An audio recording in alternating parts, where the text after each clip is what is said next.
Hey everyone, and welcome back. This time to a vintage video that's near and dear to my heart, and that is my Bob Gibson collection.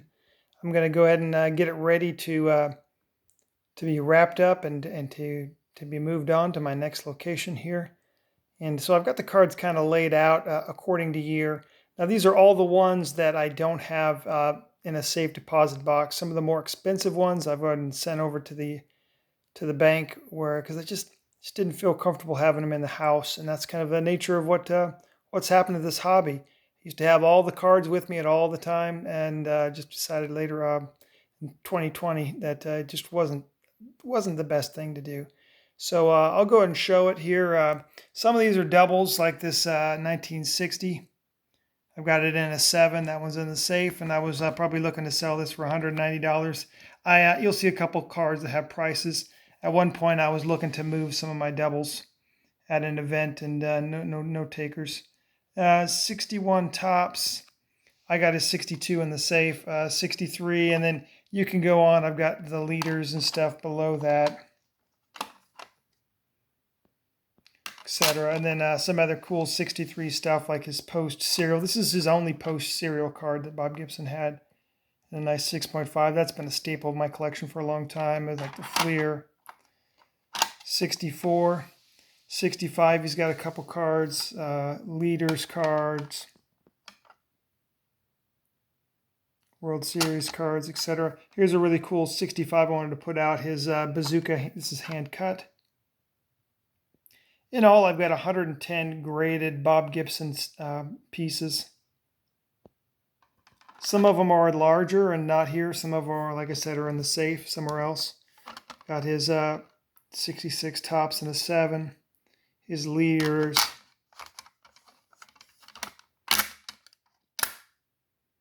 His rub off. So I've got pretty much a complete run. I mean, there's really nothing I'm missing. This has been my my passion for the last couple of years to collect all these. 67.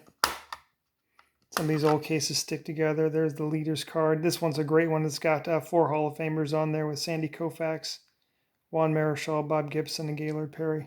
One of my favorite leaders cards. A lot of cards in 68. I got his Hurlers, his All-Star. Got his Milton Bradley.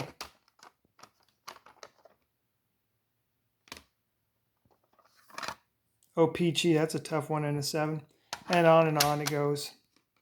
A couple more down there. I don't want to get too far in the weeds. Here is 69.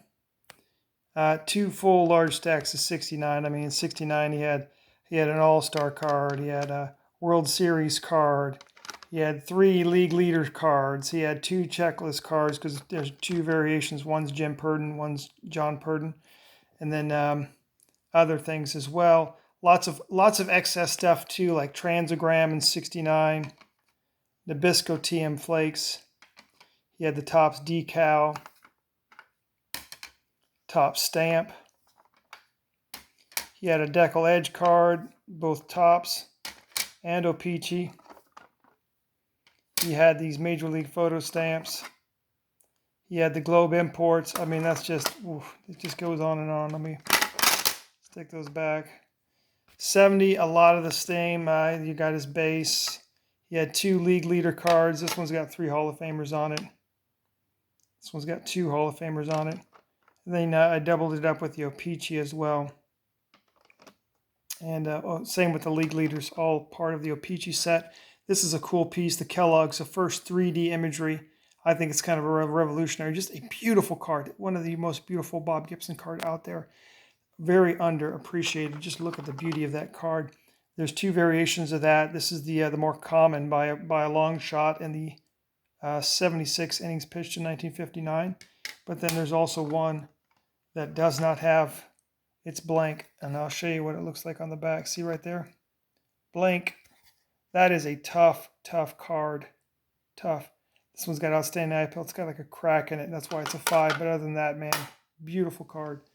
And then always the popular 71s. He's got a base. He's got a couple League Leaders.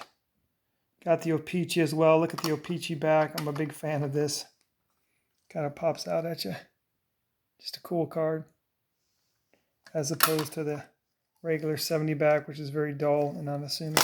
Still pretty cool they put a picture on the back in 71. That's kind of revolutionary. Wouldn't see that later on into the 80s when Fleer started doing that. All right, 71 Kellogg's. This is a tough one too because you could not get a mail order set in 71 from Kellogg's. It had to be, you know, Raisin Bran, man. Love me some Raisin Bran. There's the Dell team stamp, not that hard. Let's put this one over here. And keep moving down through the 70s here. Kind of messed them up a little bit. Here we got the 70 Tops, 73 Peachy.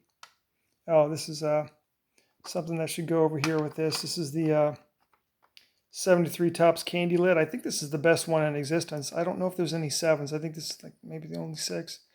These candy lids are tough because this right here is always what gets you that tab on the back of a bubble gum.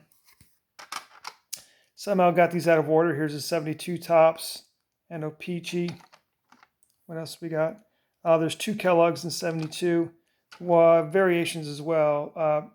2,578 strikeouts versus 2,577. Don't know which one is the rare variation. I've had those for years. And you can see most of these are old flips. Very old flips. These cards went for me from North Dakota to Texas to Hawaii to here the last 5 years in Alabama. So I've had this collection a long time. Haven't really had to work on a lot of this stuff lately. Here's another stamp. And of note, the last Kellogg's card for Bob Gibson. Cool one. And then his last year of cards of active playing years is 75. So you've got the I've got the complete Tops run here, regular size. Here's a couple of Peachies, Peachy, and then this is a really tough set. This Hostess. This was a short printed card. It came on the back of a Suzy Q's, which was not a popular snack cake. And so therefore this one is a very tough premium. Have this graded, have it raw. One of my big regrets is not buying it back in the day in a 6, back when I lived in Hawaii. Mini versions of all these as well. I got the whole run of minis. And then a couple other odds and ends stuff here. Autograph, Greats of the Game. Here's a throwback to 2011. Cognac, Diamond Anniversary. And just a couple other ones that I was looking to move, some extra doubles that I had in a 6 and a 7 OC before I upgraded it. And that's the Gibson collection on a whole. Once again, I've got more cards. They're just a couple in SGC slabs, and then some that are in the larger PSA slabs that I'll be wrapping separate. But the next thing for me to do now is go ahead and I'm going to put these in a giant brick, saran wrap it, and then put them back into their box. And so that they're ready when it comes time for me to move, to throw them in the back of whatever vehicle I'm taking and move them to the next destination. So once again, hope you enjoyed going through those with me. I'm going to be doing some other videos as well on some of the other vintage collections. And once again, I appreciate your posts, your comments, and I'll talk to you again soon.